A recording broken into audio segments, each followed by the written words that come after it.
नमस्कार, मैं हूं प्रदीप। आप देख रहे हैं थिंक 360। आज बात करेंगे ईडी की कार्रवाई पे। ईडी की कार्रवाई ने कई लोगों को गुस्सा दिला दिया। कांग्रेस के प्रभारी हैं, नाम है सुखजिंदर सिंह रंधावा, उबलते हुए दिखाई दे रहे हैं अपने संबोधन में। सुखजिंदर सिंह रंधावा अजय माकन को हटाकर यहां भेजे गए थे। अजय माकन 25 सितंबर वाली बेइज्जती के बाद में इस्तीफा देते हैं और सुखजिंदर सिंह रंधावा यहां आते हैं। राहुल गांधी की उस वक्त यात्रा चल रही थी तो थोड़ा सा तल्ख तेवर दिखाते हैं, लेकिन बाद में बड़े सुख चैन से अपना समय निकालते हैं। लेकिन कल जैसे ही प्रदेश अध्यक्ष गोविंद सिंह डोटासरा, ओम प्रकाश हुड्डा और मुख्यमंत्री अशोक गहलोत के बेटे का नंबर आया ईडी में, उबल पड़े सुखजिंदर सिंह रंधावा। डोटासरा ने जरूर संयम का परिचय दिया, उन्होंने बीच में आके लोगों को संबोधित भी किया। फिर बाद में रात को मीडिया को भी एड्रेस किया और कहा कि बड़ी बात जो कही वो ये है कि कलाम कोचिंग से मेरा कोई लेने देना नहीं है। बड़े लंबे अरसे बाद चलो ये कलाम कोचिंग जो है ये चर्चा में आई है, विधानसभा में भी मुद्दा गुंजा है इसका। लेकिन डोटासरा बड़े देर से आए कि हमारा कोई लेना देना नहीं है। एक ही परिवार के लोगों को एक जैसे नंबर दिए जाने के लिए आरपीएससी के एक वरिष्ठ छुट्टी पे जाते हैं, देना नहीं चाहते थे। क्या हुआ खेल, विषय जांच का है। ईडी जांच कर रही है और लपेटे में कई आएंगे। लपेटे में एक विधायक आए हैं, नाम है ओम प्रकाश हुड्डा। रो दिए कि जिस तरह से उनका एक वीडियो आया है, आप वीडियो देखते हैं, सुनिए आप इस वीडियो को। कलेश मत मन भारी कर रहा हां यार, कलेश मत कर, कलेश मत कर, चिंता तो बहुत है। काय माने कोई चिंता को नहीं, कोई चिंता को नहीं, दुष्ट का इलाज करेंगे। नहीं कलेश मत करे, तू टेंशन मत कर, मत कर टेंशन मत। ओ भाई टेंशन मत कर, इसका इलाज वोट से करेंगे इस बार। अरे कलेश मत करे, तू बीमार है जाओ, कलेश मत करे, कलेश मत करे, कलेश मत करे। हां सब दे दिया, छोड़ दे, तू कलेश मत करे। बाहर रहेगा तू चौक बैठो है, छोड़ तो कर जाओ, कलेश मत कर, कलेश मत कर, पता ही मत करो बेटा, कलेश करो भाई, बड़े हिम्मत कलेश करे। तो बीमार है जा के, तू जाओ बीमार है जो के छाती ना बंद आके जाए कलेश कति आज इस माँ का आशीर्वाद लेकर के आपके बीच आ रहा हूँ। या तो मुझे मौत दे देना या मुझे जीत दे देना, दोनों में से एक काम कर देना साथी। आज इस 80 वर्ष की बूढ़ी माँ के ईडी की रेड करवा के किरोड़ी लाल मीणा साहब, आपने पाप किया है, आपको भगवान माफ नहीं करेगा। इस माँ का आशीर्वाद लेकर के फिर मैं जंग में हारा हूं, अगर हिम्मत है तो लड़के दिखा देना। कलेश मत करे, तो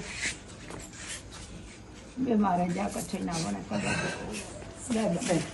तो इस वीडियो में आप देखते हैं कि ओम प्रकाश हुड्डा रो रहे हैं, बड़े भावुक हो रहे हैं।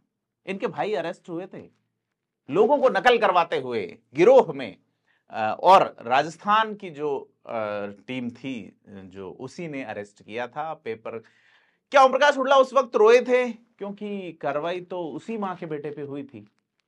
लेकिन नहीं, ईडी का डंडा जरा भारी है। अब लोग आरोप लगा रहे हैं कि चुनाव आचार संहिता के बाद ही क्यों बयान आया है वैभव गहलोत का।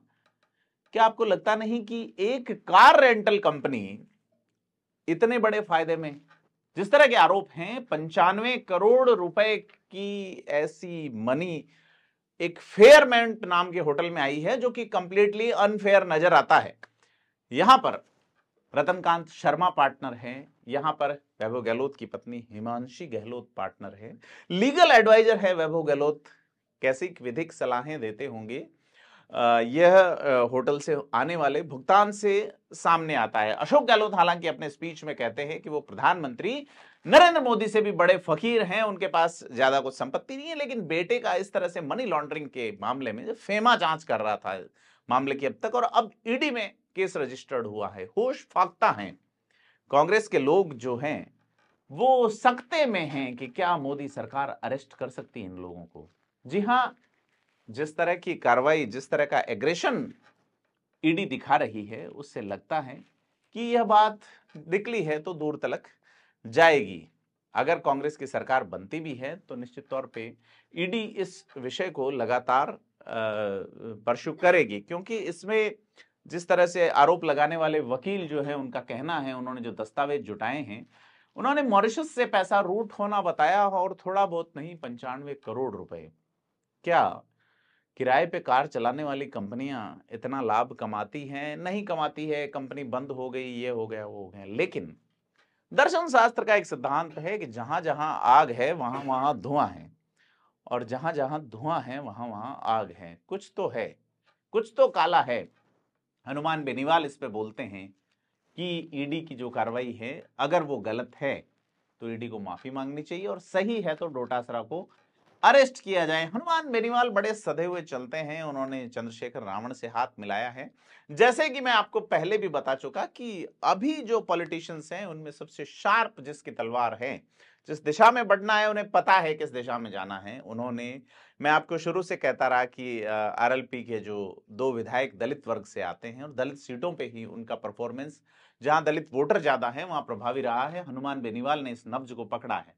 तमाम जाति समाज के लोग जो हैं, वो ब्राह्मण समाज को ले लो, वैश्य समाज को ले लो, राजपूत समाज को ले लो, या मूल ओबीसी, एससी एसटी के लोग 34 सीटों से एससी की और 25 एसटी से आगे नहीं सोच रहे। एसटी वर्ग ने सोचा, 6-7 विधायक, उनके 7-8 विधायक जनरल यानी कि अनारक्षित सीटों पे बन गए। एससी वर्ग में जैसलमेर की एक सीट पे बना।